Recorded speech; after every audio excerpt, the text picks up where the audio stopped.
This is the day before the end of the year. We're going into 2013 or 2013. Who would have thunk it? Our children are really contemplating using both 2013 and 2013. And they feel right about it all. And that's possibly good. Welcome to the place. This is the place for intellectual and spiritual and scriptural honesty. And it's where my wife and I love to look at each other. And that's probably even Absolutely. more meaningful than anything. I think that tonight we're going to do some recapping. Let's go back in history and let's go frontwards, backwards, and all over the place tonight about what has happened over the last year. I think it's going to be good. And so if you have a text question tonight, simply text in to 850-572-7441 and make your comments. Ask your questions. We are here not to have the kind of show that's going to be didactic. There's not going to be a lot of teaching, etc. But we're going to talk about various things because in the last year we have brought up many subjects. And we are going to continue to bring up various subjects. One would be intellectual honesty, spiritual honesty, and scriptural honesty. These are those first subjects, in a sense. But we are going to keep tackling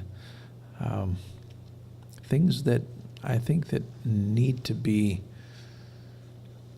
questioned. And we're going to do a lot of that this year, this coming year, that is.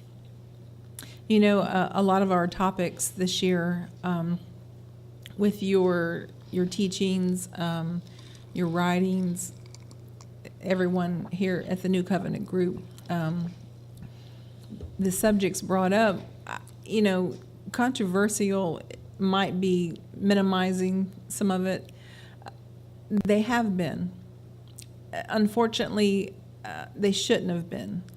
My hope and prayer is a year from now, when we're approaching 2014 or 2014, that these subjects are, you know, put to bed. We're comfortable with them, and we won't have any animosity from others toward us concerning them. If we do, that's fine. We certainly have broad shoulders and we can take it. But let's move over this hump. You know, it should be just a small bump in the road concerning some of these. Whenever you're brought up in traditional theology, these subjects we will discuss tonight are game changers, and they cause you to, you know, step back and pause. And next year, we're going to be way over that hump, and I'm excited about that. I am too. I keep thinking about the various guests that we've had over the last year. Some of the experiences were really positive. I can't say that all of them were not positive, but I don't think that theists are willing to be as honest as atheists. And I'm thankful to have Greg Bray on our network, because he and Bob Graves have really tackled some difficult subjects, and they are not backing up. They are willing to, you know, go A to Z with whatever subject that you would like. And this is the kind of thing that needs to be done in all of our programming. You know, I'm interrupting you in mid-thought, which God knows after all these years you're used to it. But to say that theists are more, to paraphrase, you know, harder to deal with in a way, and not as honest as atheists, I'm not sure we could actually, with evidence, make that statement and claim it to be actually true, because we've had more theists on than we have had atheists. Now, if we just go with Greg Bray, hands down, you know, he is probably the most honest speaker, aside from yourself that I've heard, and aside from those that are close in our nest, I would call it. But, I think if we would have had as many atheists on as theists, I think the odds would be pretty much even. The thing that I find about atheists, that is in conversations on Facebook and in person, I find them to be willing to be honest. Now, I'm not suggesting that they do not have an agenda. I think they do, for the most part. I don't think all atheists do, but I think the majority of them do have an atheistic agenda.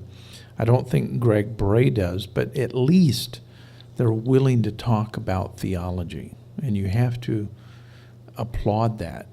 Whereas with a theist, if you get outside of their specific model of theism, they're going to close their ears, and they're ready to go to the house, and they're ready to turn you off. In fact, we've had guests on our show, and after we had the show with them, they wanted us to not even run the program again because we asked questions that were just too difficult. And we haven't even been, I have felt very much like my father this year. I have felt muzzled by theists. And I don't want to go into 2013 or 2013 being muzzled by theists. I'm tired of that. I know you are. And I'm ready for some theists to step up to the plate and say, listen, Dr. Jones, Rhonda, I want to be on your show, I want to be on your network, and I don't mind you asking the difficult questions. And I'm not talking about people being disrespectful. We're not going to disrespect anyone, but we want to ask questions, not to be insulting, but we certainly do want to look and examine, for instance, something that should be a no-brainer. The story about Elijah and the two she-bears that mauled these children to death. 42 children. Now, whether that's a correct translation or not is superfluous to the argument. If the English text says 42 children called him Baldy, and then the prophet of God curses these children, and then God sends two she-bears to maul these sweet little children who just said Baldy to death, why can't we as theists at least say no to that kind of God? I don't think that theists have that kind of integrity now. I'm ashamed of theists. I'm Right. a theist, and I'm ashamed of where we are. Right. It's not so And- much about the story. It seems to be more about the response of the listener, the receiver of the information. And that has been embarrassing this year. I give you that, 100%. Because it seems like more theists are trying to say, oh, his ways are higher than our ways. Aren't His you sick of ways are that? past finding out. When do we ever expect for a good father to become transparent with us? Transparency with our children is essential. I mean, they demand that, not as children who are trying to have a fit, but they want transparency because they really admire who we are because we are so extremely transparent with them. If we want them to do good, we show them, reveal to them who we are. And with our flaws, we say, this is who we are. Please take the time to rise above Right. where we are so you Right. can become a much greater individual in life and move even further than we have. Sure. And so if God is this one who is perfectly righteous and he has all the answers, why would he say, oh, my ways are past finding out and my wisdom's just so much higher than yours, you'll never know me? Why would a father create children in a context where his children cannot know him completely. That's always keeping your distance away from your children. I'm simply suggesting that is poor parenting. All right, agreed. And excuse me, I will say that Tina Furlow, she and I talk quite a bit, and we go over things that people will say in rebuttal to us. And this, his ways are past finding out, and yada yada. That comes, to us a lot. And she said something that made a lot of sense to me. Regardless if that's true in the scripture or that's true, period. She said, Rhonda, his ways really are, because in a situation, he would do something differently than most people. In a situation, as far as the she-bearers go, this loving Jesus would not, call on them to maul the children. Where I might be so incensed with anger, God forbid, I may say, I'd like to, retaliate, but he is not a God that retaliates, and he's not a God that will return evil for evil. And so in that aspect, he really is. He is beyond us, most of us, because we haven't matured yet. And I understand what she was talking about, and I believe that. But to suggest that they are past finding out, because Tina is actually admitting to, I have found out that this is the way that God is. He's much better than sending 2 she-bears after 42 children for calling the prophet baldy. He's much better than that. Well, sure. That's not past finding out. We're talking about someone who is transparent. He is loving, he's kind, he's patient, he's tender, he's long-suffering, he's gentle, he's not pushy. Well, to be specific, now that you said that, it was more on the, his ways are higher than our ways. And I would say 100% for the most part, his ways are higher, and it's metaphorical, better than my ways. We had somebody break in our car and steal things out of our vehicle, and, I was upset. And I'm not going to say, what I would like to do to those people. And now I've gotten myself under control, and I want the best for them. But in that moment of time, I think we can go from good to evil in a heartbeat, because,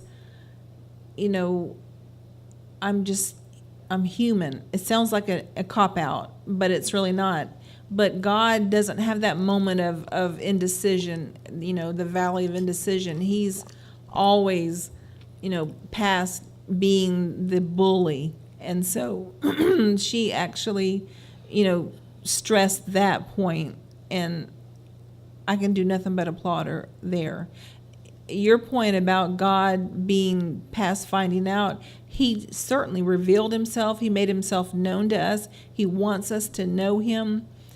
And you say so brilliantly, if our children didn't know us, how could they emulate us, the good things about us? And so, yeah, I do believe, his ways are higher than ours, but yet we're striving to come to that level. And some are. Some actually are. I'm not. If we leave God, that is his ways being higher than ours, as if we can't be as good as he is, then I think that we are going to fail miserably. We can, honey, but not many are. But the point is, we don't need to tell our children, hey, my ways are so much higher than yours, so much better than yours. There's a way of saying things to your children that doesn't present a model of, oh, I'm much better than you. I'm much greater than you. My ways are past finding out. I'm just so much superior to you. There's an arrogance with that. Aren't we wiser, though, than our children? I'm not disagreeing with that. I'm simply suggesting that the model that we find in the Old Covenant isn't a model of being transparent. It's not a model of saying, hey, listen, I've got a method by which you can rise higher. Let me encourage you. Right. I can be transparent. My ways, they're simple. I can share these things with you. I can put them in your heart. Agreed. I can minister these things to you. I want to be in you, you and me. Let's have a good time together. I will be your friend. I will be your brother. I will be your father. I will be everything that you need me to be with you, and you can make it. I'm talking about people who can live with hope instead of thinking, oh, I'm just a poor bastard. I'm just wretched. I'm unclean. I'll never achieve to being up here. And when you place God so much higher than humanity, it places us in a disconnect. We're not connected. And I think that is a major problem. And we don't need to be disconnected. We need to be connected, because it's not true. He's not over there out yonder. He's within each and every one of us. Now, we may not recognize him as God. All of us are going through these subjective experiences. These experiences are what they are. Some people say that's God. Some people will say this is just goodness in me or whatever. That's superfluous to the point, because if any of the scripture is true, that is, concerning what Jesus and Paul said, God is so humble, he really doesn't care to get the credit. And I think that most people in theism want to say, oh, praise be to God, his ways are so much higher, and if I ever achieve that, it's only because of him. And there's something about humanity that you find being nuanced by Jesus that he loves. He's not afraid of our mistakes. He doesn't wrestle with our imperfection and say, oh, let me atone for your imperfection. Let me try to change all of that. No, he's perfectly comfortable with us having this journey, if you will, in this context of imperfection, because it's the perfect journey. It's a journey of learning. And so we are capable of making decisions without being so controlled. Right. Granted, all that. But to me, one of the most enlightening things in my life is when, or was when, at a period of time, I said, you know what? My mom and dad, they were right. My mom and dad did have my best interest. They did show me these marvelous things. And I think when we can come to a point in our lives that we can look back and give credit or acknowledge, people in our lives that have helped to bolster us.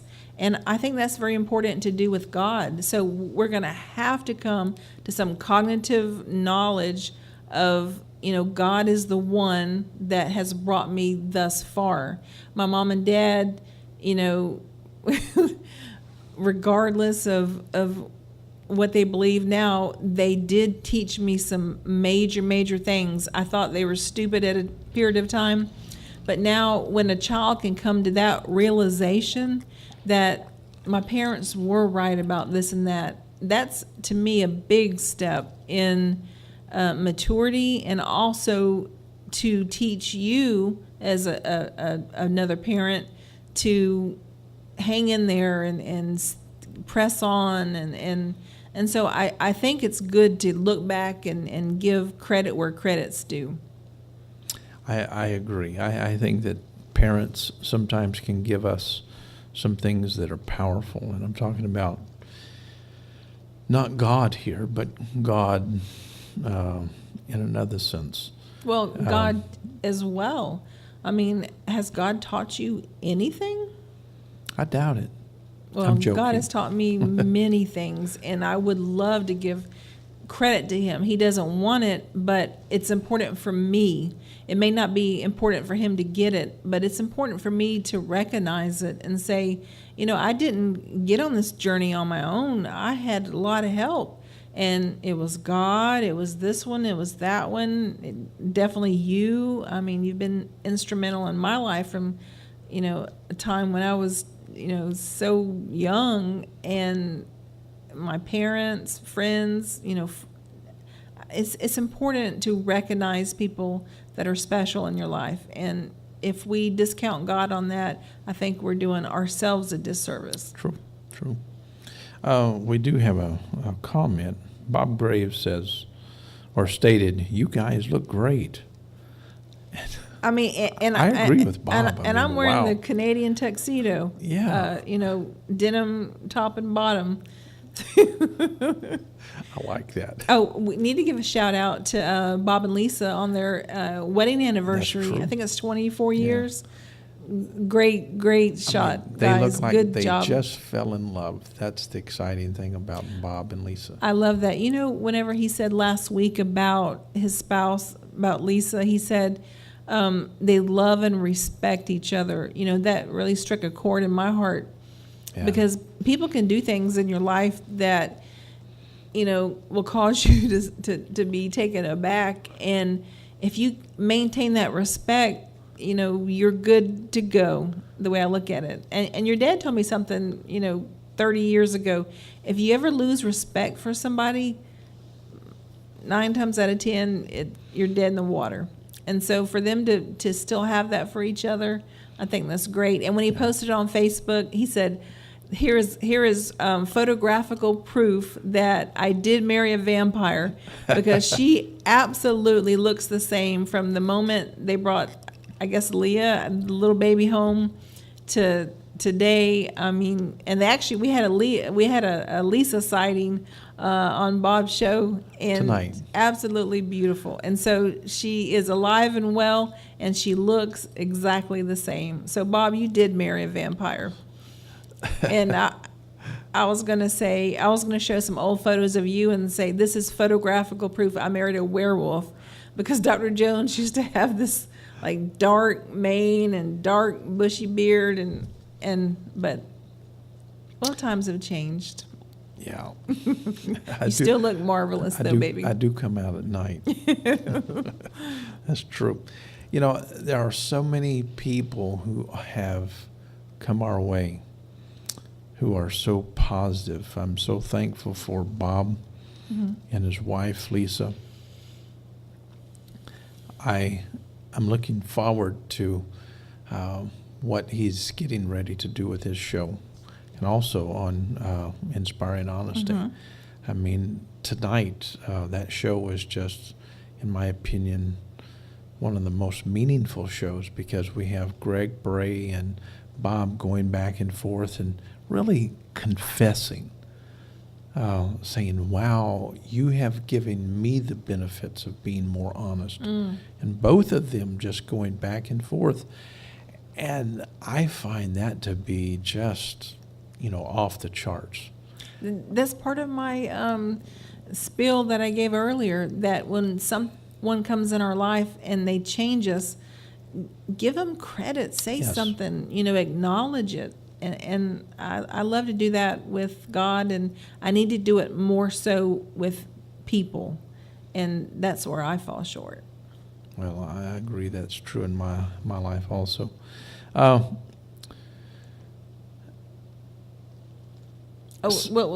I interrupted you. We were talking about people that have come into our life this year. Yeah. And honestly, we've had some, don't take this wrong, we've had some doozies, and we've had some that have actually, Okay, hold on. we've had some doozies, and Joey fixed this, and it's not Oh. fixed well. You can't bump that. right.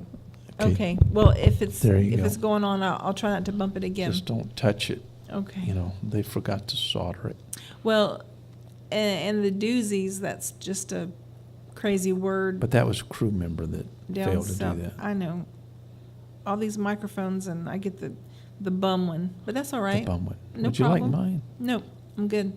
You talk more than I do anyway, except for tonight. I seem like You're I'm doing vaccinated great. with a Victrola Yeah. needle, as your dad would say. Yeah. But those that have come and gone, and strictly I'm talking about family members and on Facebook. You know, there are many other, venues and avenues that we meet people. But those that have unfriended us for whatever reasons, they had their own reasons, and we respect that. We still absolutely positively think of them and want the best for them. We've had those that actually have called us all kind of names, and mostly you, because you're on it, I'm on more the so hit than list. me. You are definitely on the hit list, but that's okay, Yeah. because we mock what we don't understand. It's true. And so when someone does that, I say in my heart, well, they just don't understand right now. It's a sure sign of someone either, wrestling, like I said before, in that valley of indecision, or they're actually upset, or they're going through a change. And we've had those to call names, but then later on, 6 months down the road, they come in and are our staunchest, supporters. And so True. there's something to be said for that. That's So true. we've had some characters this year come our way.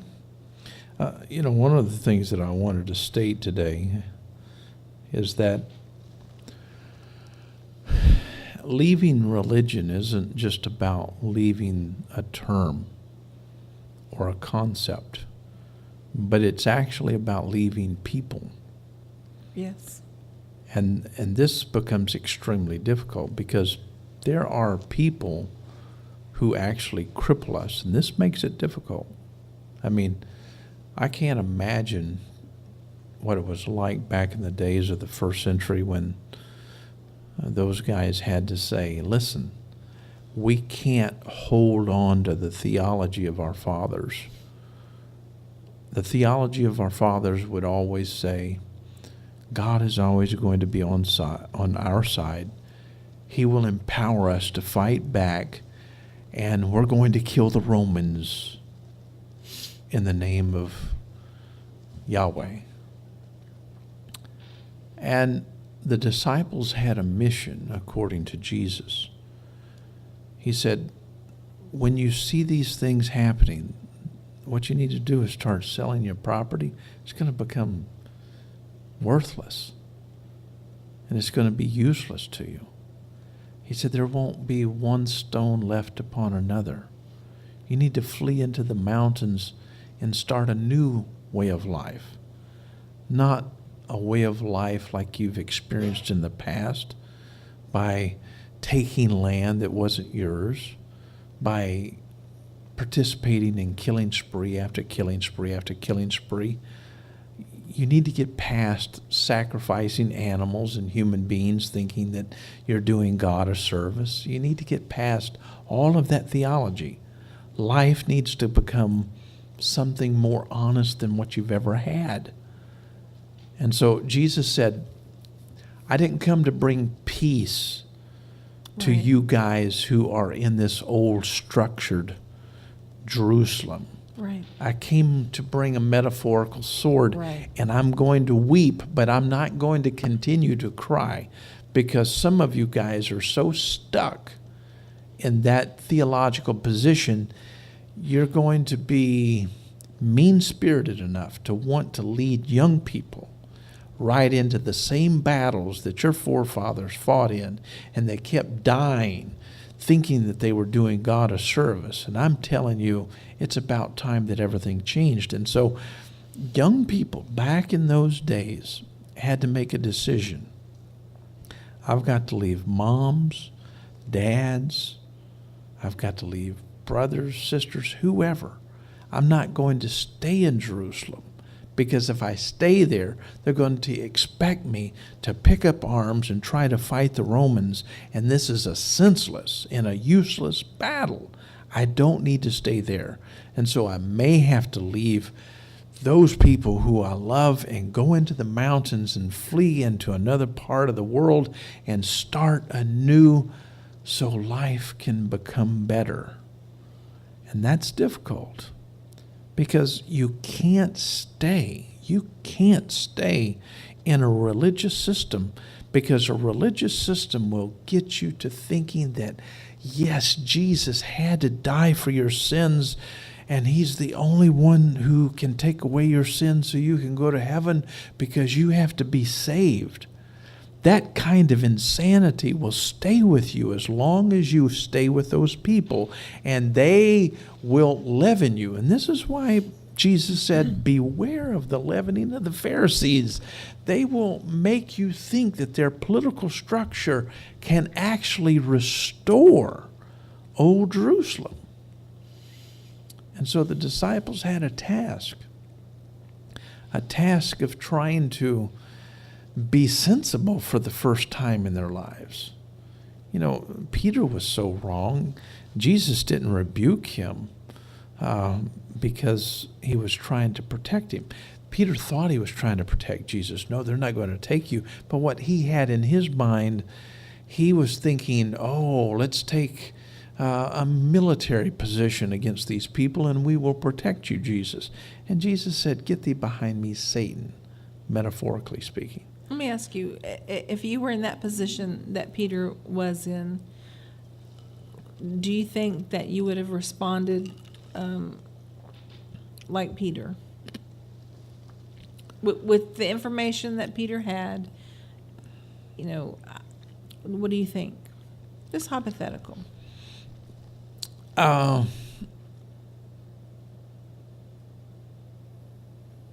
Now, if you're asking me if I would have responded like that, I don't think like Peter.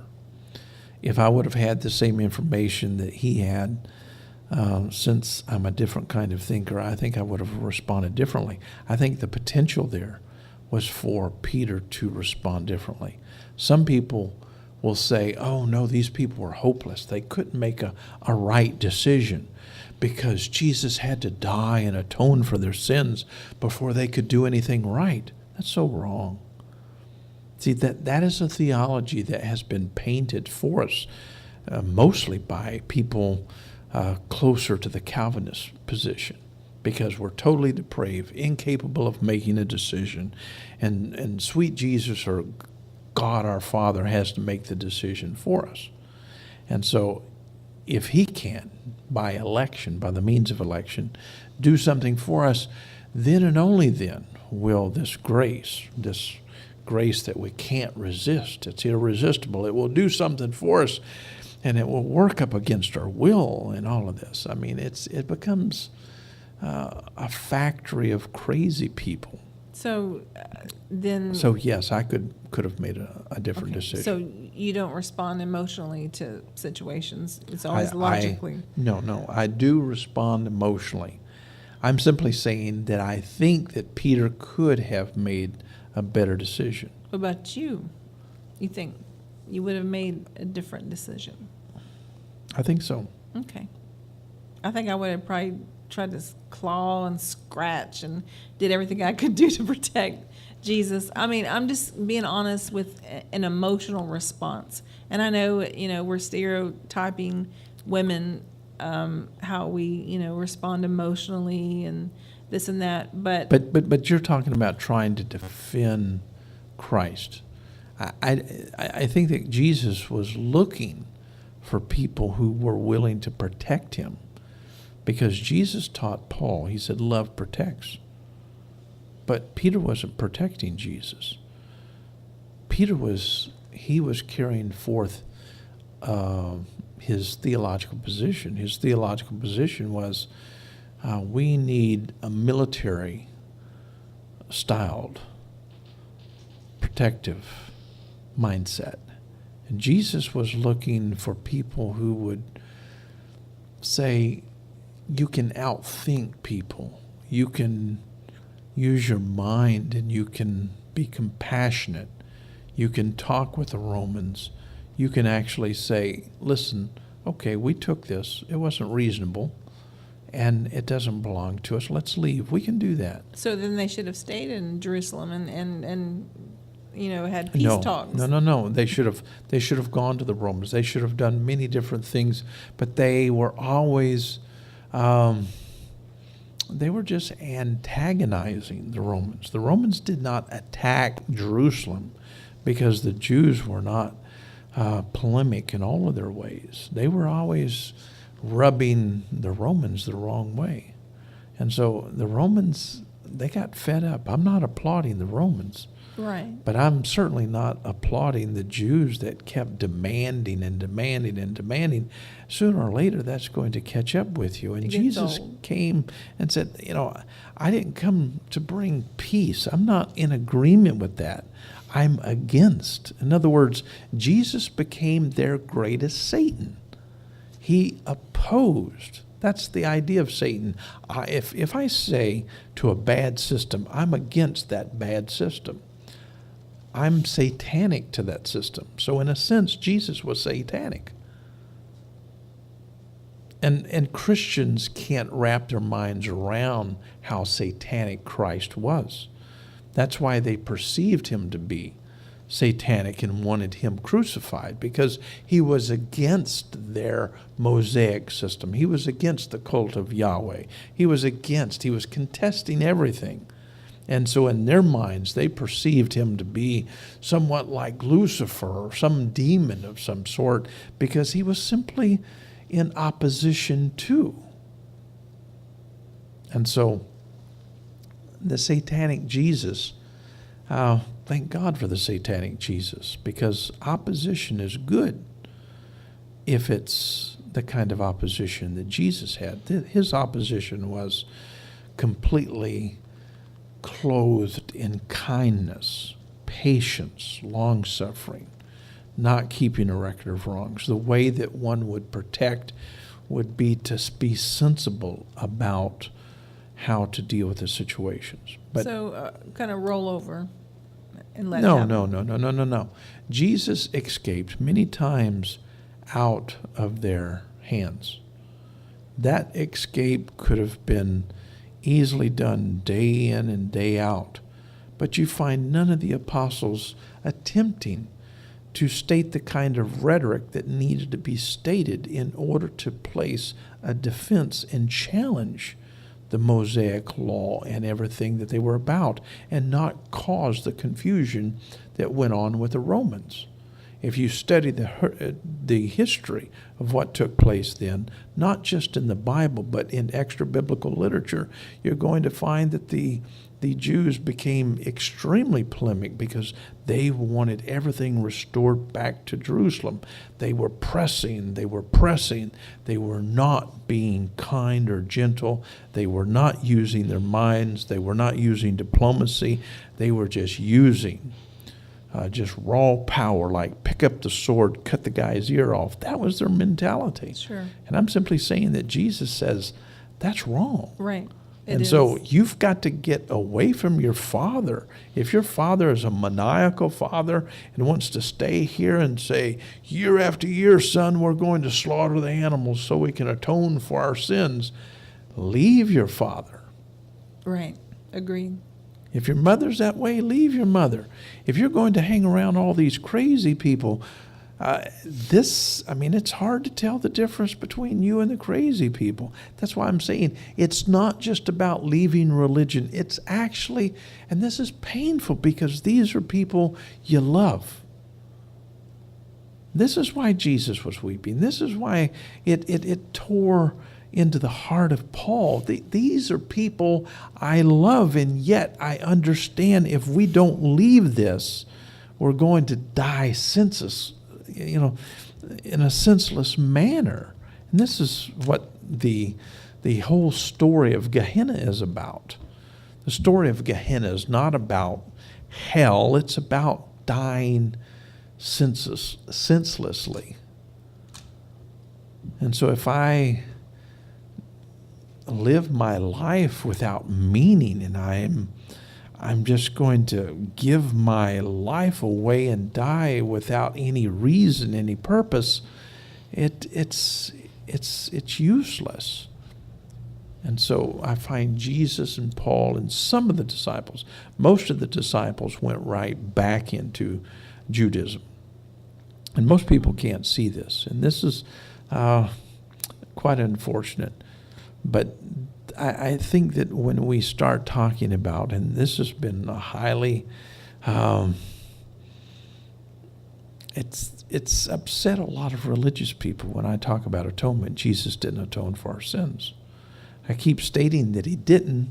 For instance, when I was dealing with Romans 5 this morning, when I said, "Dekaothentes unec pisteos, eran ecomen proston theon," when I stated that, the only reason that we translate it as therefore being justified by faith, or therefore having been declared righteous by faith, the only reason that we do that, it's because we take a paradigm of Yahweh or Elohim, two different kinds of theologies that have been melted together, and we take that theological mindset, we use that gloss,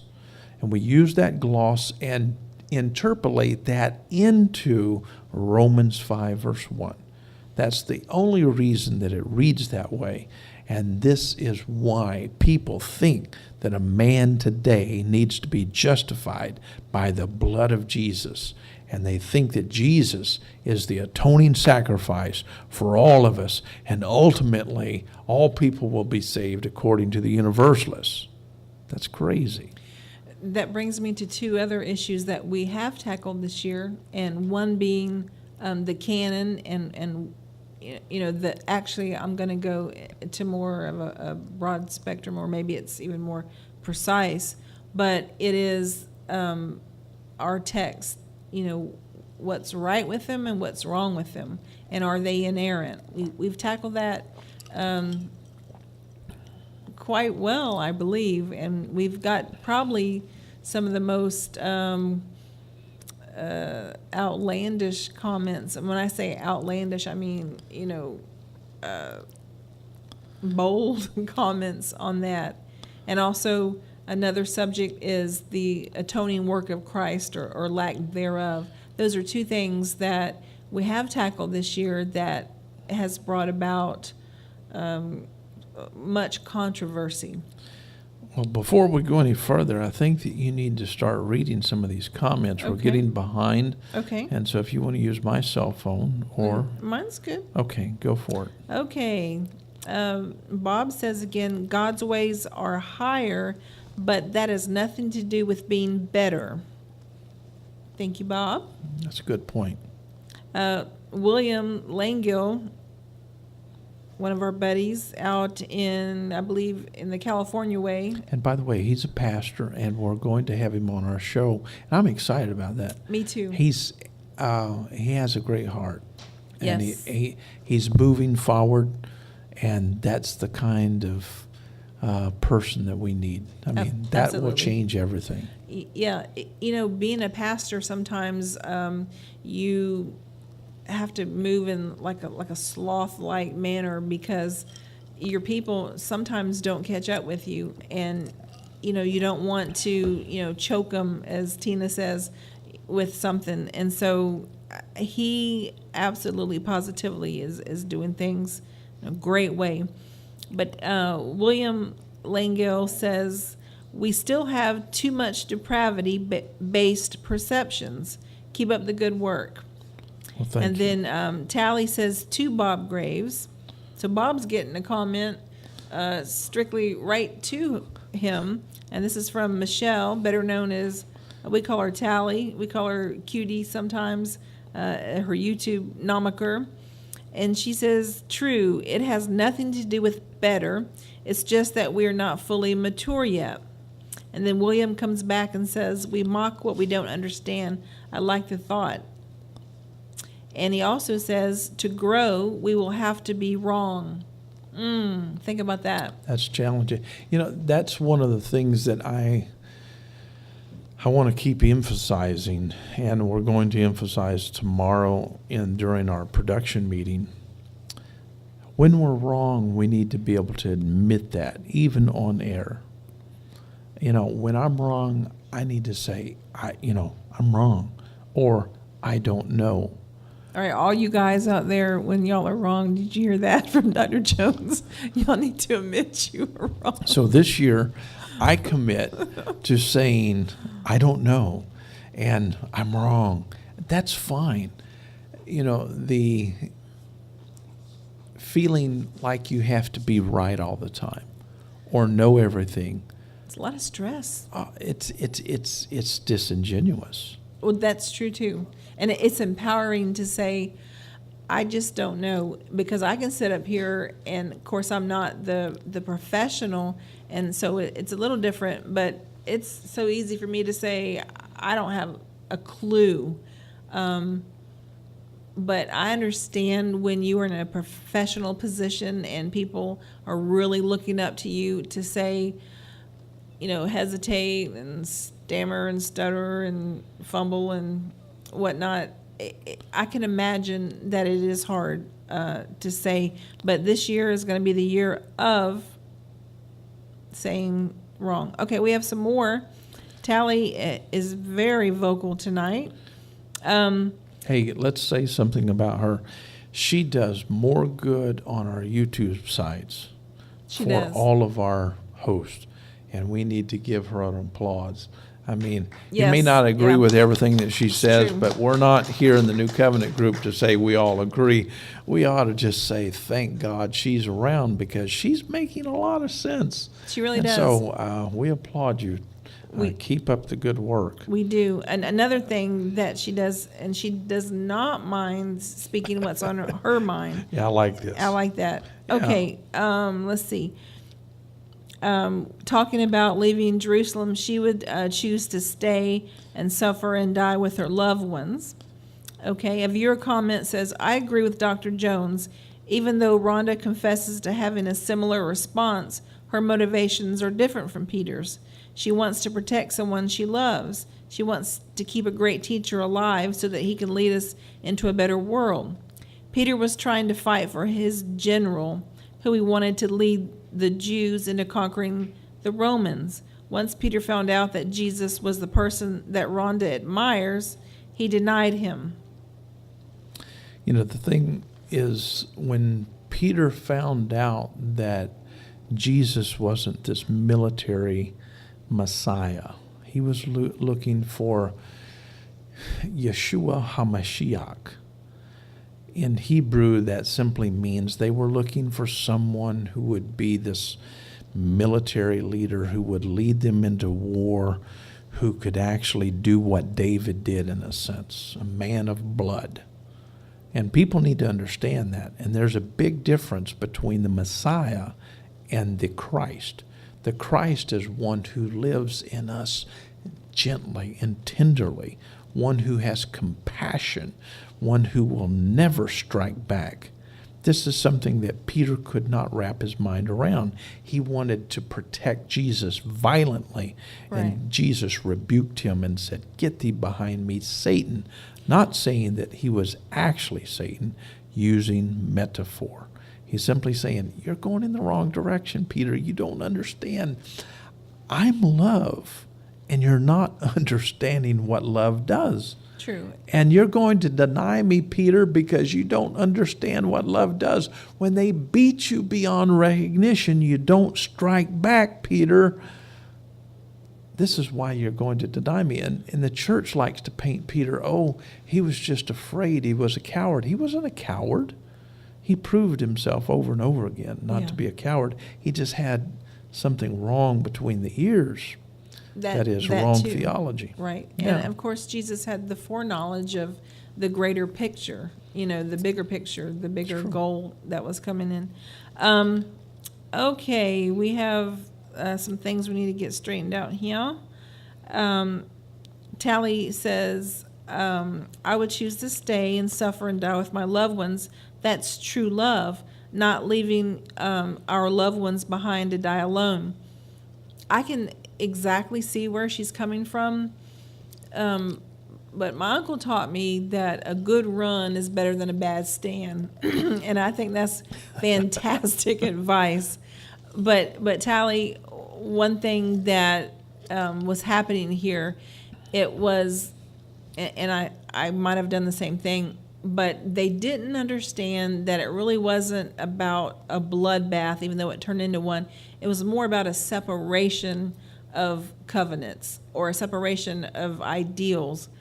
And to stay would suggest I want to stay in the old sacrificial system. I'm going to do what my forefathers did, make these bad choices. But to leave, and of course they didn't have a lot of foreknowledge either, but to leave would actually be, you know what, we want to do things differently. We're going to, do the right thing. And so if you stayed or if you twisted off, who could blame either one? I certainly understand that in that perspective. But in the context, it's similar to a child saying to mom and dad, "Mom and Dad, I know that you've been in the Ku Klux Klan. I don't want to support that any longer, and I love you very much. You're going to stay in the Ku Klux Klan. You're going to keep marching. I can't support that. Right. I'm moving forward. I'm getting away from that. Now, I'm going to continue to love you, but this that you're doing is not right." And so leaving Jerusalem to Jesus was all about leaving a system that wasn't corrupt in just a small way, but it was corrupt A to Z. If you'll study the Old Testament in its entirety, you're not going to find hardly anything good about it. That's true, honey. But Jesus knew what it was about. The other people, for the most part, they didn't have a clue. But a marching army was coming in, and then here, little Mama, here she is. No, I can't go. I'm going to stay. But what would you do? You wouldn't leave her there to be, lambasted by, these, mean folks. It'd be hard to leave your mother. Well, I understand how difficult that it was. And this is why lots of people really don't understand the endurance to the end shall be saved. It's talking about a physical salvation here. Sure. It's not talking about, oh, wow, we are spiritually saved so we can go to heaven, yada, yada, yada. Right, wrong. This is talking about Jesus was concerned. You have so many people who are so hard-headed. They're hard-shell Baptists, if you will, or hard-shell Jews. And they're not going to leave. They're just going to stay there because they have killing spree theology bred into them. And you're going to stay with that? And Jesus is simply saying to the young people, separate yourself from it. You don't have to die here. You can live a life that's beneficial. Move on. Don't stay where your parents are. And I think that's true today. I don't want our kids to stay where we are at. In a sense, we're trapped because of our limitations. We've been raised in an environment that has been horrible, both you and I have. And we have to leave that, and we have to encourage our children to climb even higher than we have climbed. And the process needs to continue. You just keep going higher and higher. We keep rising and rising and rising. That needs to continue. It's not that you don't love your loved ones, but you learn how to say, I can't stay with things that are so wrong. But after a parent goes to the mountains, the paradigm shifts. And this means that you can build upon the premise of a parent rather than leaving the premise of a parent. Right. And so I think it's much different today. But for some people, it's not. And they need to leave lots and lots of the premise that their mothers and fathers have put before them. That is true. And so it's not just about leaving religion. It's about learning to leave people. And that's not easy because people condition you. We're just like Pavlov's dogs. We hear a bell. Religious people will continue to ring the bell. Sure. Just ring, ring, ring, ring, ring, ring. By the way, I need some more ice and refill. But the point is, if we keep hearing those bells, we're going to keep salivating and just, we're not really being alive. No, but to be honest, it would be hard to leave your mother. Certainly. I don't know if I could. Okay, and then Tally says Jesus wouldn't tell people to leave their family. Honestly, sweetie, he did say that, and it's hard to comprehend and to give up on their loved ones. But he did bring this metaphorical sword to do that. Crew member is snapping his finger at you. Okay. And then Tally also says, and I will state this way, in all caps, OMG, I'm thinking that means, oh my God, you're going too far. Jesus is nothing like Satan. Yahweh is Satan, a monster, not Jesus. Okay, let me see if I can explain myself. I'm not suggesting that the majority of the usages of Satan, Jesus is not like that. But if I use the term Satan for what or how it has been used, in other words, Jesus didn't say, "Get thee behind me, Satan," to Peter because he was literally a Satan. He was simply saying, "You're opposed to me." Right. It's Now, a replacement word for exactly. being in opposition against someone. So if we are against poverty, right. we are a Satan in a sense to poverty. We are in opposition to. Right. And so the term Satan isn't, we shouldn't we shouldn't use the term and say this is a bad term. It can be used in a good context, just like God can be used in a bad context. And so it's a very meaningful term. If I say that I'm against child abuse, I could say I'm satanically against it. I'm the Satan to child abuse. Thank you.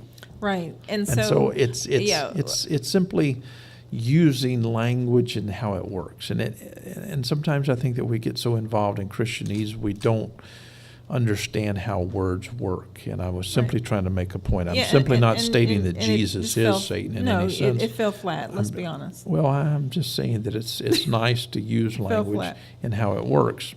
Okay, Bob Graves says, brilliant, Dr. Jones. Herbie, hey Herbie, nice to hear from you. He says, I'll take a satanic Jesus any day over a religious fanatic. But, Go Herbie. But Herbie understands the metaphor. The metaphor and right. what you're talking about. And that note to self, we need to have a teaching on, Satan, the devil, what are these things? Are they real? Are they alive and well? And so I think we've, broached the subject here with just saying opposition. Tally says, Jesus is not bad. Very true. He's nothing like Satan. Well, just to, a spoiler alert, there's no Satan, someone that goes about, trying to, no specific Satan going about trying to, harm people. Let's see if we can use. Can I do one more? Yeah. Okay. Jan Loves Jesus says, Jesus is not satanic. And so that's another one of your Let's see if we fan club can there. Make this easier. Let me use another word for Satan. Let's say opposer, someone who stands in opposition. Did Jesus become an offense? Mm-hmm. Did he become a stumbling block? Yes. So if he did become an offense, it's synonymous with the usages of Satan. And so that's all I'm saying. And so, I don't want anyone to get bent out of shape concerning what I'm saying. I think some of you guys are understanding what I'm suggesting metaphorically. I'm saying that if Jesus did offend, and he did, he became an offense. Right. He became a stumbling block. That's why he came. On purpose. One reason. He wasn't here to compliment the Jew, but to get the Jew to stumble over him, not to hurt, but to help. And so he was this sweet, sweet, wonderful offender. He was an offender. He was a sweet, wonderful one who would trip you. Now, tripping people is not kind, but the kind of metaphorical tripping that he did was extremely kind and gentle. So if you can have opposition to everything that you are in the way that Jesus was and is, it would be a compliment to you in a major way. That is, it would change you. And if we can be real about who he is in us, when we are doing wrong, he stands in opposition to that which we are doing wrong. And he speaks to us, and he comforts us, and he does all kinds of things. And this is the Christ that lives within. This is what he does. Now, when we look at the Hebrew and the Greek terms, we're going to find that they are all metaphorically used, and they simply mean they stand in opposition to something. It doesn't mean that it's demonic. Now, we use the term demonic simply because the church has really overplayed the term, and they've been strumming the guitar, and, oh, this is bad, bad, bad, and they've made these terms into evil terms. The writers back then never looked at these terms as evil terms. So we're putting some of our, Christianese on people. yes, Yeah. exactly, our And so, up-to-date spin on it. Unfortunately, if you go back to the Greek and the Hebrew, you're not going to find these terms. They should have never, or lots of them should have never been translated as demons or satanic or anything like that. But we're playing with Christianese tonight a little bit. Right, there's no problem there. It's good to get this out in the open because this is a major teaching of traditional church, or I don't want to say a tenet, but they do introduce the devil, Satan, into a young one's life to say, this is somebody that is out to get you. He's going to send you trials and tribulations. He will actually escort you into hell. I mean, so this is something that we need to get past. But sometimes, people do choke on things that they don't fully comprehend, and it hasn't been fully explained to them. So I can certainly understand why Jan loves Jesus and Tally Right. question that, and I thank God that they did. I would encourage people, if you have ever been told that you have a demon or anything like that in your life and you feel like these things are working against you, I would suggest that, you give us a call and let's, set up some kind of a session that we can have on Skype or something like that. And I think that we can possibly help because God, he is in us as a comforter. Sure. And he doesn't want us to be frightened in any sense. He would never allow that kind of activity to be something that's real. Now, he does allow the imagination to work overtime, and that's true. And so I'm simply saying that if we can deal with the Bible at all, I think that some of these things can be settled. And so let's move on for a few minutes. I think that these people are making some powerful points. Absolutely. And we Sure very much are very concerned about all of our friends, and we're so thankful they are here. We're so thankful that you're helping us to move forward. But over the last year, one of the things that we've had happen, we've had people trying to muzzle us. And in 2013 or 2013, I would like to move past that. Okay. And so what are your thoughts on that? Well, I personally, I think I'm the world's greatest hypocrite sometimes because I believe people shouldn't be muzzled. I believe we have the right to say what we need to say, want to say. But on the other side of that, for instance, the Westboro Baptist Church, they would say, I have the right to say, God killed dead soldiers, thank God God's killing soldiers and things like this. But yet I disagree with that right that they have. And so I am in this, juggling act here. What is, lawful? What is allowable? I did sign the petition to put them as a hate group. I wrestled with that back and forth because I said, do they have the right to do these things? It appears they do. It's not in good taste. It's not in good judgment. I think God would not want them to do things like that. So to say people should be muzzled, I would say no. But I think with the freedom of speech comes so many responsibilities. And I brought them up only because it concerns me that I'm hypocritical in a lot of ways. I think that people like the Westboro people, I think they are doing this for money. That's my opinion. And I think the best way to deal with people like that is to outsmart them. They're using tactics in order to make money. And I think if we want to deal with it rationally, I think that we can outsmart that. Unfortunately, I think that people get emotionally charged, and I can understand why people are emotional about that situation. But the best way to deal with people who want to make all these incendiary remarks, it's best to use a sense of diplomacy. It's best to use your mind and outthink them, because you can take people like that and put them to the side to where they will not harm anyone by outsmarting them. This is what we encourage parents to do all the time. If your children outsmart you, you've got a problem. And so parents need to learn how to think.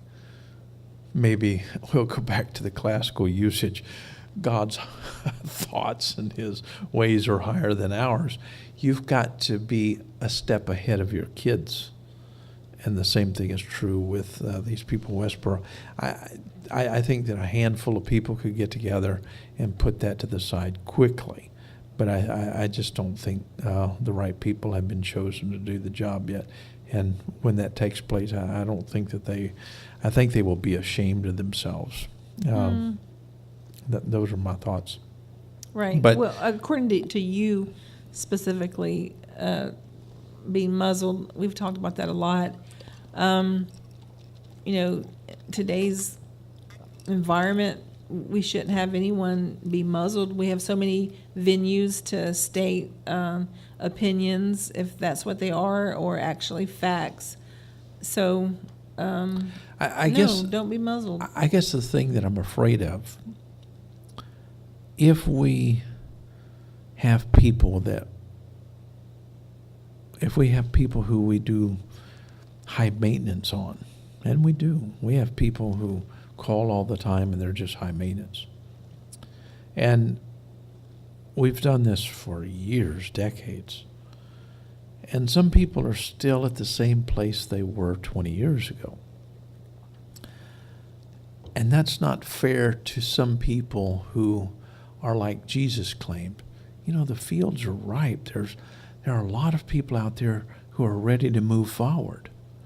And it's not right for us to waste, and I hate to use the term waste, if you waste so much time on doing maintenance to one or two people, the thousands of people who really want to move forward, they can't, because they don't know what to do. And this is what Jesus was trying to share with the disciples.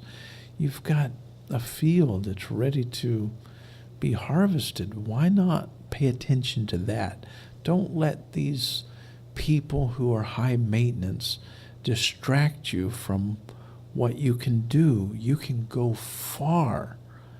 And this is what I'm talking about. Because once you start dealing with people who really want to move forward, these people who are high maintenance will be taken care of by the masses that really get it together and find a reason to be honest, that is intellectually, spiritually, and scripturally. But if And so if it we cures. couldn't handle these high maintenance people, I guess you're assuming that people beyond us would be I'm simply better saying positioned. that herd instinct is what it is. Lots of people will follow not because they are rational. Most people are not rational. For instance, not everyone understands, even to this day, they don't understand the science of why we should think that the earth is round. But out of herd instinct, they will get on one of these cruise ships and enjoy 2 or 3 weeks of luxury and have a great vacation. So they do this out of herd instinct. They do not do this because they made a rational thought. But is that good? I mean, is herd instinct good? It's herd instinct in some senses is good because not everyone is on an equal playing field. For instance, when we're dealing with people, and you've dealt with this with me over and over again, when we're assessing people for different things in educational processes, you have to evaluate people. And just because a particular person has a degree, for instance, if you have a person who has a degree, say a master's degree in science, and one has an IQ of 155, the other has an IQ of maybe 95. Those two are not equivalent. And people of high maintenance, it's not so much just about the IQ, it's about where they are psychologically. It's about where they are in the considerations of their meme, if you will. So when you look at the entire picture, people are in just different spots. And that meme moving forward simply means that if you have civilization moving forward, if you have the medical community moving forward, it blesses the masses. It doesn't mean that everyone understands the process, but they're benefited by the process. And so we can benefit many more people by moving quicker and moving further this next year than we would if we only paid attention to 5 or 6 people. That's my point. Okay. My point is not to say I want to ignore you. I'm simply saying that let's move forward with people who want to reason and think. The harvest is ready. The fields are ripe. Let's do this. And this can create a huge paradigm shift.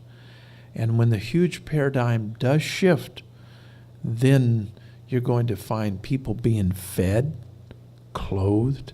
You'll find people in prison being visited. There are so many people in prison who are wonderful people who want to make it, but they will never have the opportunity until we have this large paradigm shift. This is why the New Covenant group is more interested in a movement of people. Now, if you come along rationally, fine. If the only thing that you can do is move with the herd, that's fine too. We're not against that.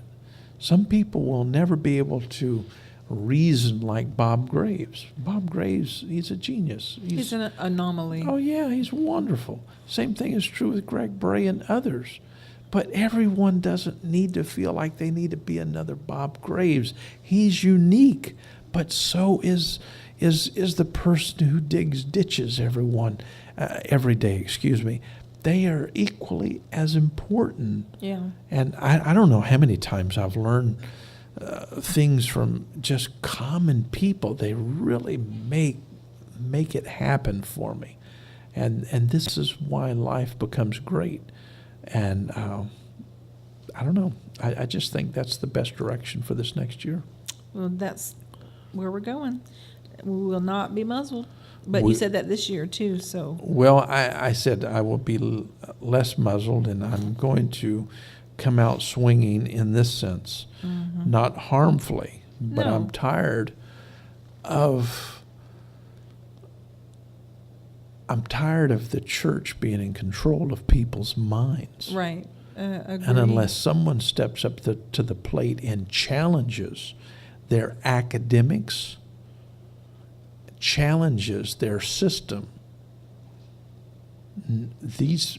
we're talking about millions of people will be into bondage.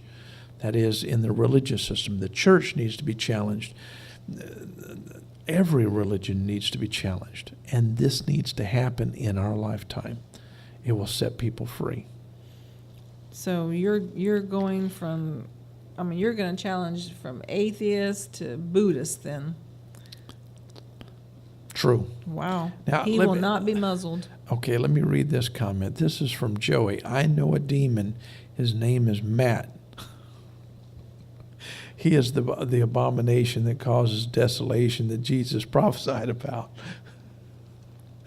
Well, that's sad. Funny. That's funny. Now Tally says hundreds of eyewitnesses have seen demonic spirits, yet you claim, yet you people, wow, ooh, yet you people claim demons are metaphorical. She says, you are wrong on that one.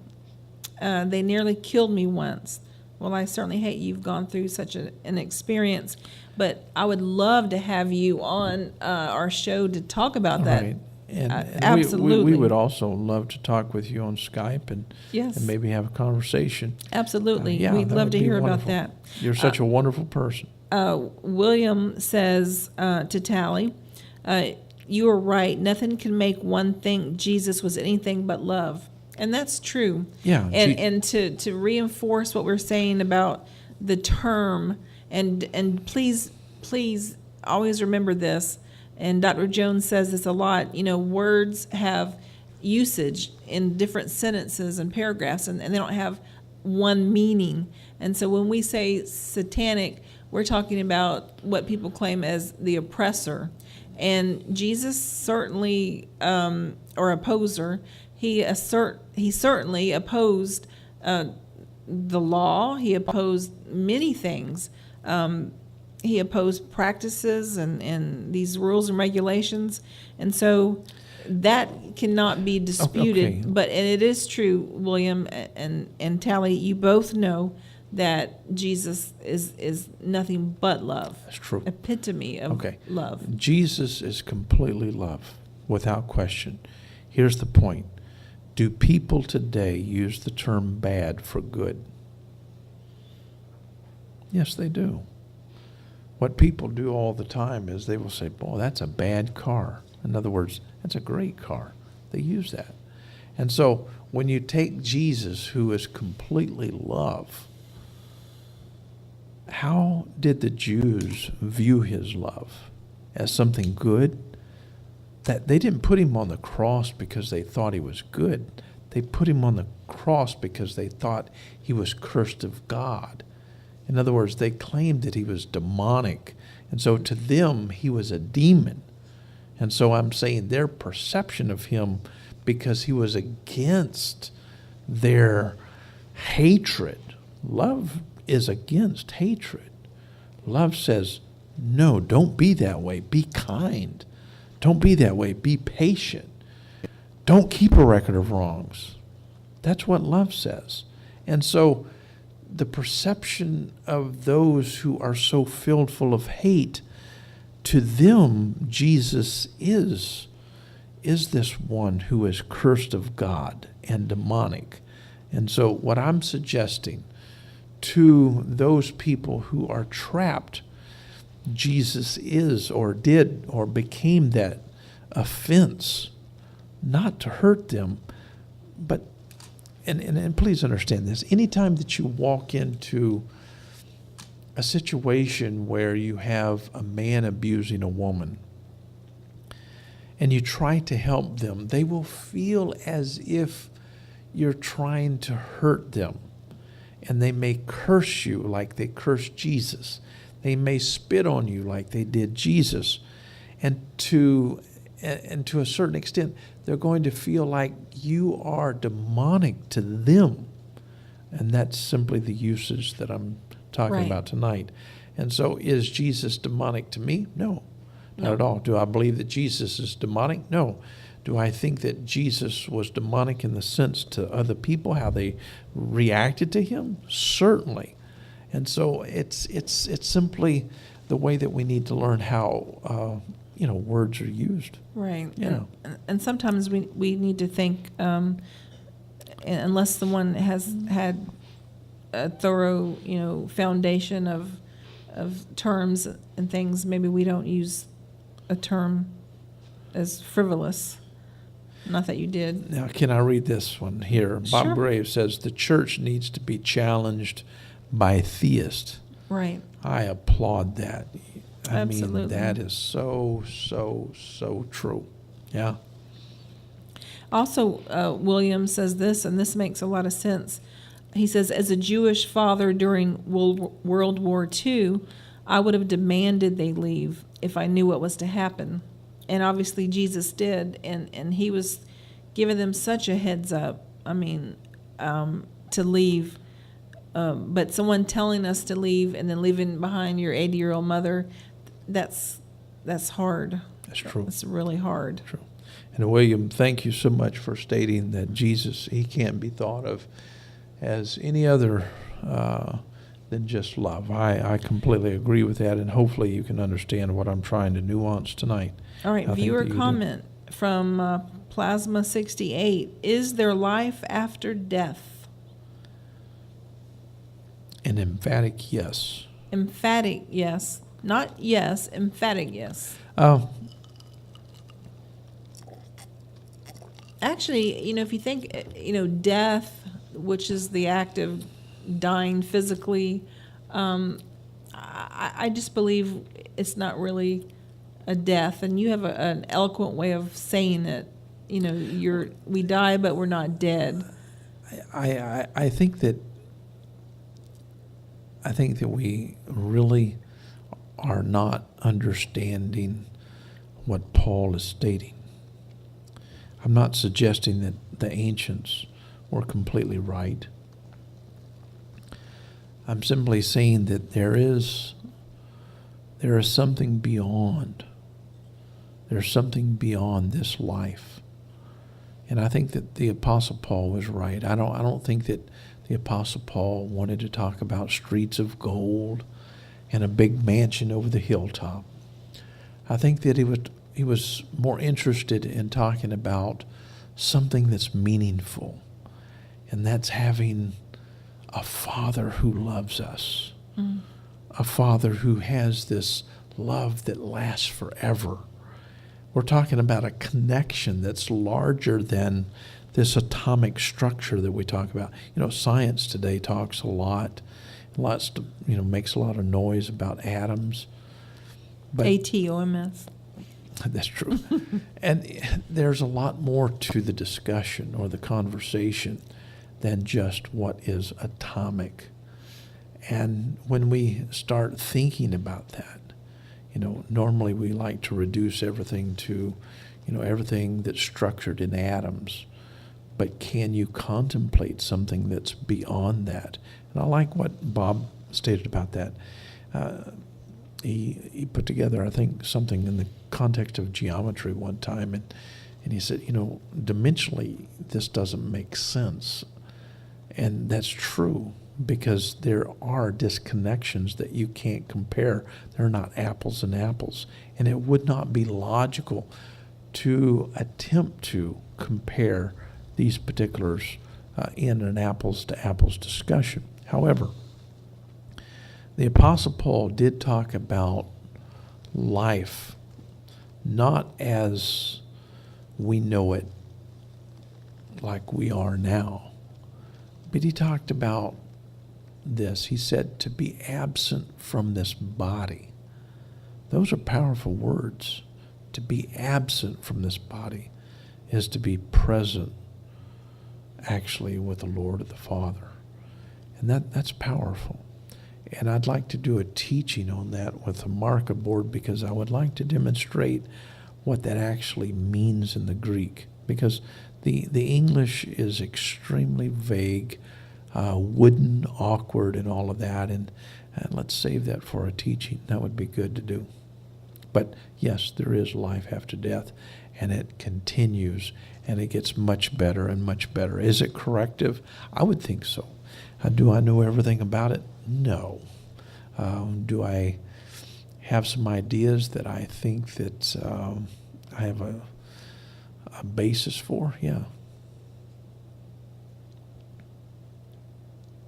So I'm enjoying all of the people participating Right. tonight. Thank If y'all you have so a comment much. tonight, our text number is 850-572-7441. That's 850-572-7441. By the way, this next year we have some new people. We have Alan Darley. He's going to start, I think, let me get out my calendar. Will you get the calendar out and I'll make a comment? Okay. Tina says, did not Jesus tell the thief, you will be with me today in paradise? I do believe it is recorded that. Absolutely. And I don't think hanging on a cross and dying that way was paradise, so it would have to be something else.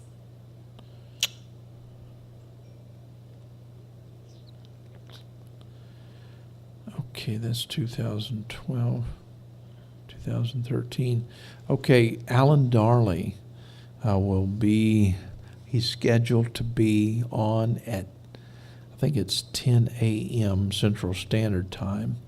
And I think his first session, his first show, is going to be about the difference between, and he's going to write an article about this and present it here in a day or two.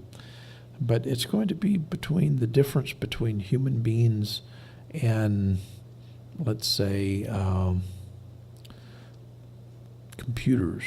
In other words, he's trying to suggest there has to be a means by which we can look at human beings differently, something that's more than just mechanical. And I'm waiting for his words because I don't want to put words in his mouth, but he's an awesome person. He's from the UK, and he will be joining our network on the 13th of January.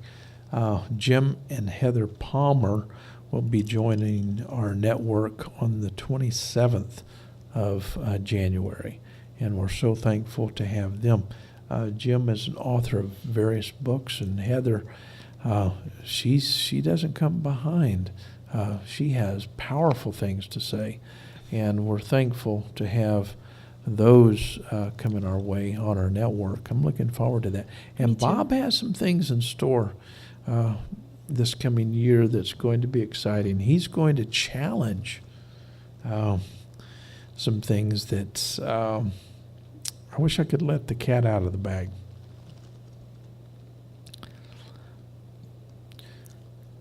William Lango says, Dr. Jones, I do understand words have usage and not meaning. I know that you do, and I do appreciate your kind words. You're in there, and I appreciate you being a part of us. I can't wait to have you on the show. Absolutely. I think that you have that's your a hint, lot. William. Yeah, hint, hint. I wish Joey would have you call in tonight, but yeah, but it would be wonderful. It would be wonderful. It will be wonderful to have you on our show because I think that you do have a lot to offer to put on the table of discussion. Thank you so much for the comment. And probably next Sunday night we could use him as a guest. Is Caleb coming? I think that Caleb Miller is coming next Sunday night. Okay. Well, we could do an hour with one, hour with the other. That'd be great. William, why don't you contact us this week? It would be wonderful to have you on, and I'm sure that we could schedule you in for a part of that conversation. That would be powerful. Yeah. Yeah, it's all about the love for most of our friends, the ones that we do have on Facebook. And when you stress the love of God, and that's why, the show that comes out of Texas, what would love do? The stressor there, and I was thinking in my mind, in every situation, for instance, in the Newtown shootings, what would love have done? What would love have done here and there? And, my response, and this is part of my 2013 gimmick here, not a gimmick, but my 2013 resolution is, I'm going to be WWJD, more what would Jesus do instead of WWRD. And what would Rhonda do? Because sometimes I get aggravated, and that's something I need to work on. I really do. Right. Confession is good for the soul. I keep saying that. Uh, What is one of your resolutions other than you will not be muzzled this year? You will not be muzzled. Well, I don't want to be muzzled, but I'm going to not just make a. Let me see if I can say this. I don't want to be. Sometimes I don't like to let the cat out of the bag on too many things, but I will make some statements. We are looking forward to publishing this year.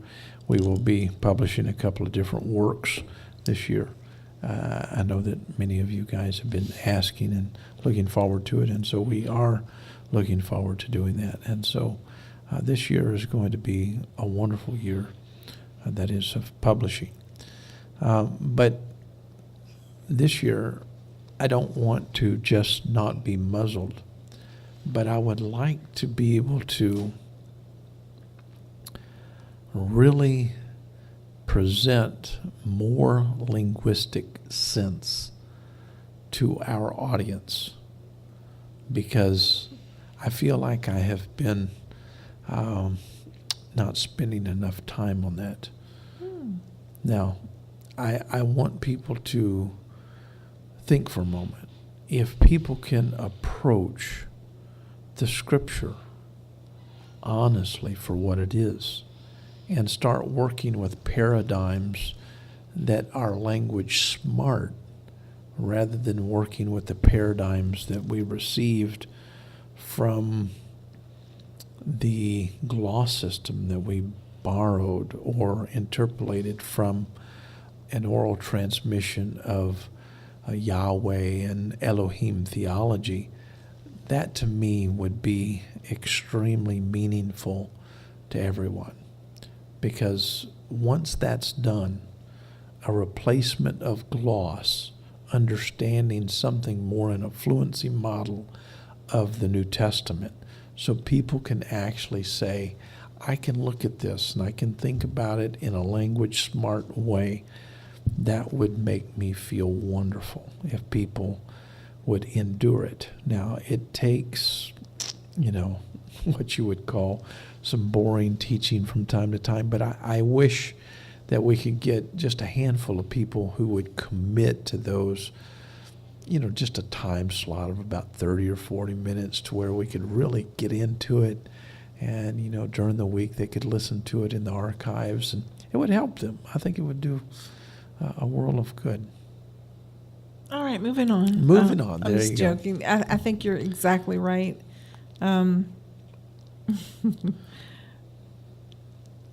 All right. William does say expanding the network is a good thing.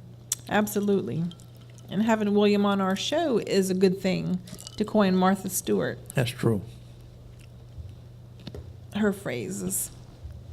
So if you are watching and you want to know, well, how are these folks getting their comments and criticisms and observations and whatever's in, you just 850-572-7441.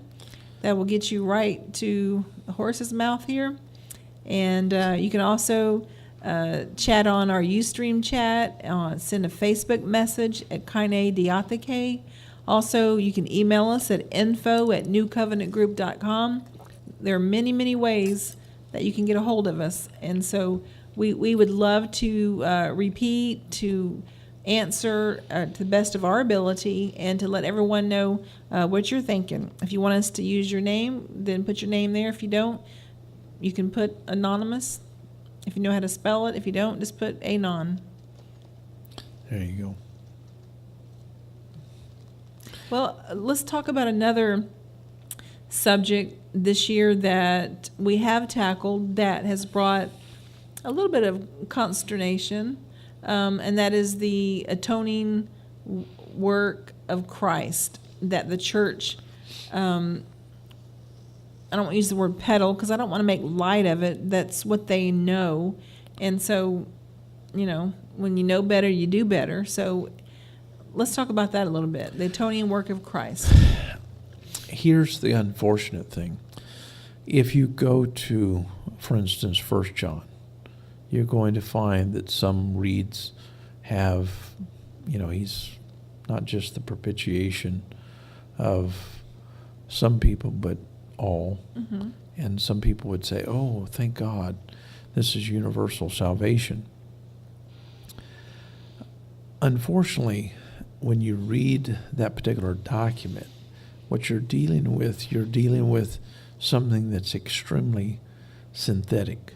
And what I mean by that is you have translators who have taken a gloss system, once again, from an old covenant mindset. And anytime that you take a gloss system from something that has failed and you interpolate that into the mindset of this new covenant read, it becomes extremely confusing. And I guess my point is, Jesus didn't become this propitiation, that is, one who would satisfy the Father, that is, one who would atone for our sins. Unfortunately, Paul contested, and this is something that people have to admit to, Paul actually rebuked Peter to the face, not because he was in agreement with Peter, but because Peter was not acting in line with the good news. He had gone back into a form of Judaism. And he did this when certain men came from James, the apostle. And so in the book of Galatians, we find some people were coming from James, and they were back into this theology of circumcision, if you will. And Paul is saying, who has bewitched you? Who has cast a spell on you? Haven't you learned by now that no one is justified by the law? He's not saying that, you can't be justified by the law by the works of the flesh. However, by the work of Christ, you can be justified by the works of the law. Paul is teaching that no one needs to be justified. That's why I taught on Romans 5:1 this morning, to kauthentis hunec pisteos. That has nothing at all to do with justification. If you understand the passage, work with the main verb, ekomen, because it's all about edene. Actually, God is trying to say there is cessation of againstness. There is no againstness. God has never been against you. If God be for you, who can be against you? He's never kept a record of your wrongs. Therefore, if we look at the doctrines of atonement, the implication is of the doctrine of atonement, you have atonement because someone has kept a record of wrongs. You propitiate or satisfy someone because they have kept some kind of record. They have a grudge or something like that. When you go back into the Old Testament models of translation theories, you will find that God resented that he had made mankind, things of that nature, which are horrible. And unfortunately, the church took that kind of theological gloss and borrowed it and shoved it into 1 John and other subsequent books of the New Testament. And what it did was to pollute the entire thing. What I'm going to do is to deconstruct it.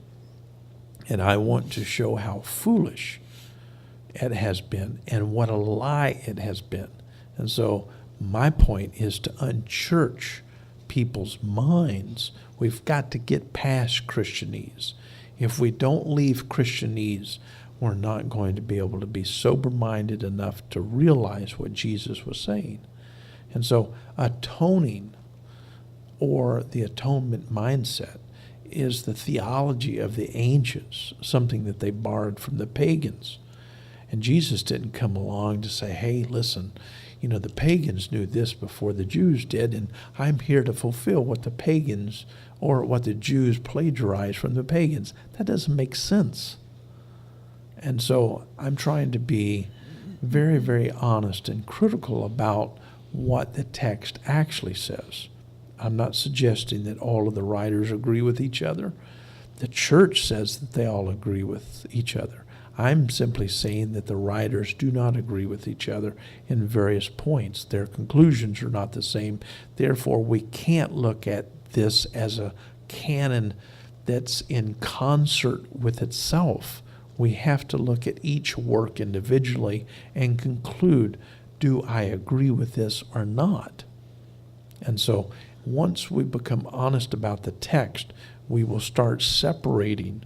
In other words, this is the work of someone else, and this is the work of a person over here. This is their perspective. It's not necessarily what God said. These documents are what man said God said, not what God actually said. Two different things. Sure.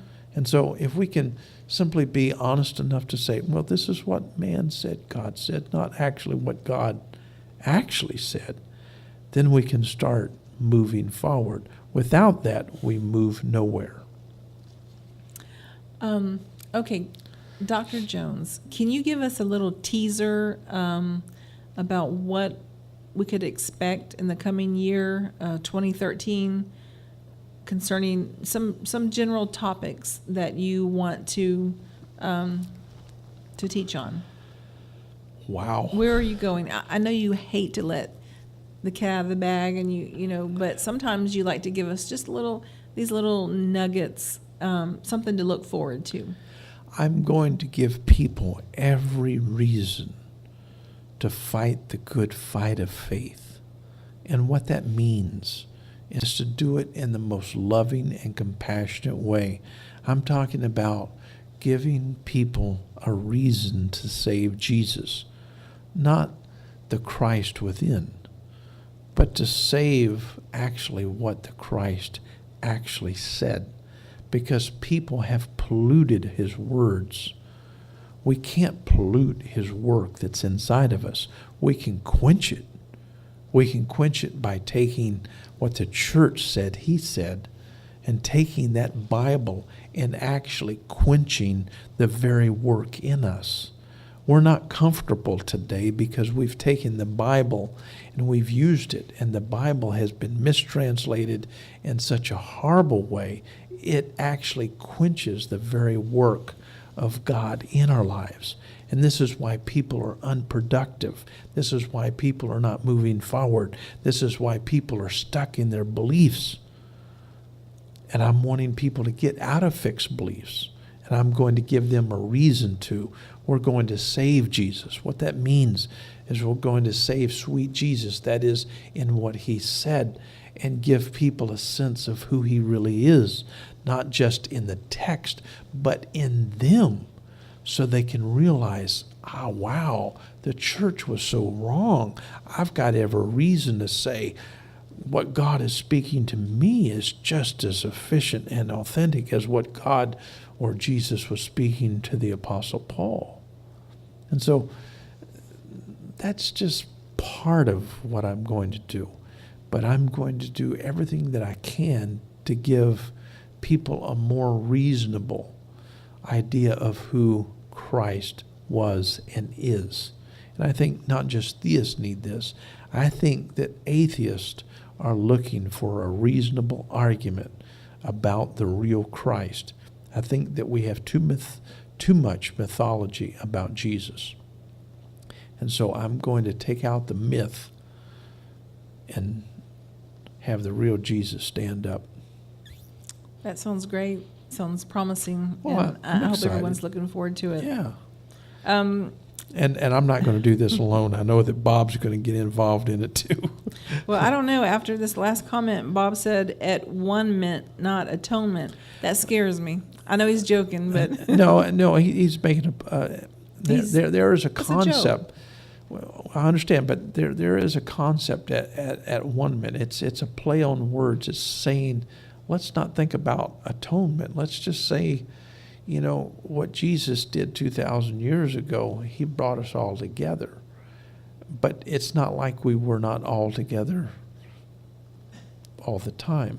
Right. And so there is a concept by which this term can be used, in a concept of being at one, or being one. And there is some truth to that. Well, I mean, religious people have been saying it one for years and years. Well, so but Bob is right in there with the religious right there, joking.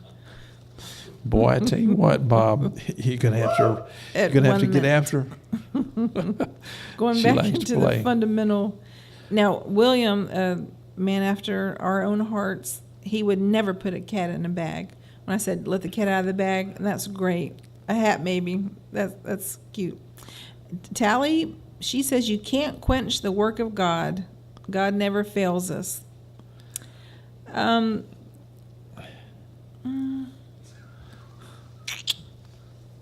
Dr. Jones. If we could not quench, and please understand, love is kind. It's gentle. Love makes us one. And yet, in reality, when we look around, it doesn't appear as if we are acting as one. And so the reality is, mankind is fighting against everything that suggests that we're one. God says we're one. The Spirit says that we're one. And yet we're fighting against it. And so it's in that sense we're quenching the very essence of who God is in our lives. So I think that, in my estimation, I think that's what Bob said, that it's at that place of being one. But this is where people are misunderstanding what's going on. People are taking wrong information and buying into it, something that's even mean-spirited, like atonement, or something like you've got to believe in Jesus to be saved. And they're taking that and they're quenching the very essence of bringing human beings to a place to where they can actually love one another. Does that make sense? Not really. Okay. I was like going for this Zen moment when you started out, but honestly, I think Bob was joking about it at 1 minute, but you Okay, took it as very serious. No, I'm saying that Bob, usages please are you. clarify. Maybe we need to get him on the Bob, phone, Bob, let him please explain. clarify. And if it's not a joke, I'm so sorry. But I'm stressing on Tally here. You can't quench the work of God. God never fails us. That is true. I mean, when we fail, and we do, God doesn't fail to love us and yada, yada. But we do quench, I think, the work. We can quench the work of God in our lives. And I think what she's trying to say, without knowing fully, is, if God has this purpose, he's going to make it come to fruition with Joe Blow down the street or so-and-so and so-and-so. It's going to happen, whomever he uses it. He uses. But I do believe we can quench the Calvin, what God has in Ca- us. Calvin had the idea that grace was irresistible. Now, if I look at you, I can say, wow, you are irresistible, and I couldn't refuse you. That's true. But the doctrine of irresistible grace, as Calvin taught, he taught that it would be efficacious and it would overpower our will. And there's something about that that's true, and there's something about that that's so untrue. And this is not a simple subject. It's like asking a question in a debate. The way that you win debates is to ask a question that requires about 15 hours worth of explanation. Sure, and we have 4 minutes. Right, we have 4 minutes. I guess my point is, God has a love that wins. And that love is in each and every one of us, without question. So we can say, ultimately, he wins with his love. But in the journey, do we stop the potential of having a good day because we quench? We get a bad attitude. We do things that just really suppress the gentleness and the kindness of God. I simply say this: we do quench. We don't take advantage of his goodness. Yeah, and we don't God. acknowledge, even just simple acknowledgement of who God is. Now is a God, quench. God is not a bully. He's not pushy. He's not demanding his way. He's not saying, I'm sovereign. It's going to come about, come hell or high water. No, God doesn't mind this process taking billions of years. He's just like that. And so, can we quench and quench and quench? I think we can. Mm-hmm. But since he is so wonderful and gentle and kind, he'll win. And it's not because he's imposing. It's simply because his nature is so wonderful and good. He wins. Sounds great. Well, I love you so much. I love you too. And you do have everything that's irresistible to me. Thank you. Well, I hope that you're going to enjoy our new year. We are looking forward to it, and have a wonderful night tomorrow night. And hopefully you've had a good time tonight. And I think that's the end of all of the comments, if I'm not mistaken. Be responsible. Do not drink and drive. And I'm going to give these edicts to you all. Stay home and have fun. And try to make sure you're around someone you love at the stroke of midnight. Sounds good. We love you guys, and you guys take care. Bye-bye.